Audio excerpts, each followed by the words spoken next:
Hi, my name is Chelsea Kidd, and I read the book The Freedom Writer's Diary: How a Teacher and 150 Teens Use Writing to Change Themselves and the World Around Them. I'm going to give you a short summary of the book, and then I'm going to give you, in my opinion, what I think the few main concepts of the book are.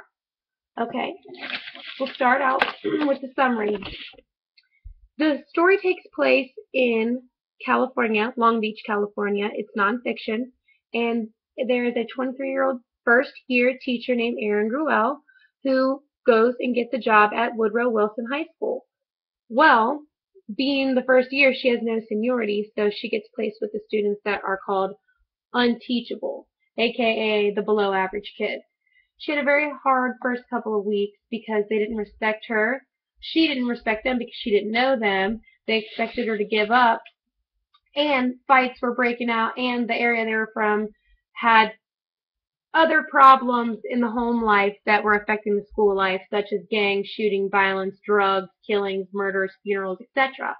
So one day they got into a heated discussion because between two students because of a gang or whatnot, and they got into a heated discussion about the Holocaust, and that's where they were assigned their first book to read, which was the Anne Frank Diary, where they then were assigned an assignment to keep their own journals, and that's what this book is composed of, journal entries from her students from her first year of school.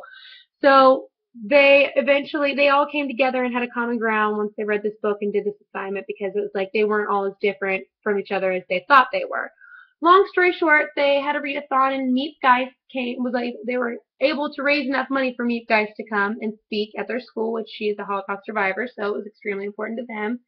Anyway, so the main theme or concept of the book, in my opinion, there's a couple smaller ones and then two bigger ones.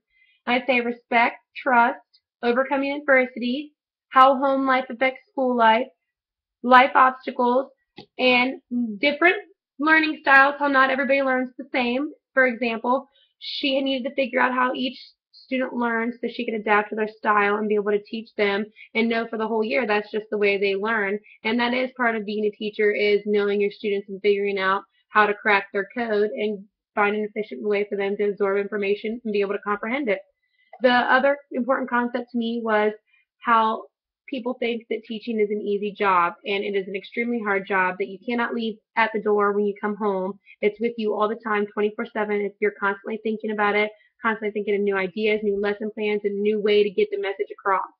And you have to have a lot of patience. You have to be able to be flexible. If your kids take a couple more days to learn something, you need to be able to roll with it. You fly by the seat of your pants. If they need help, you stick behind and you help them. It doesn't matter how fast they learn. It matters how much they pick up and how they absorb the information and comprehend it later. So I think the main concepts of the book were you need to be able to roll with the flow. You need to be able to understand a student's home life to get them to be able to learn in school. And you need to be able to realize that being a teacher is every day, all the time, 24/7, 365. You are always on it. You have to be able to do it. So that's what I think the main concepts of the book are, which that's why I think this is going to be a perfect job for me, because I'm extremely patient, and I love to read people, and I love to figure out how I can help somebody and what I can do to make them succeed. So I really enjoyed this book, and I can't wait to be a teacher. Thanks. Have a good day.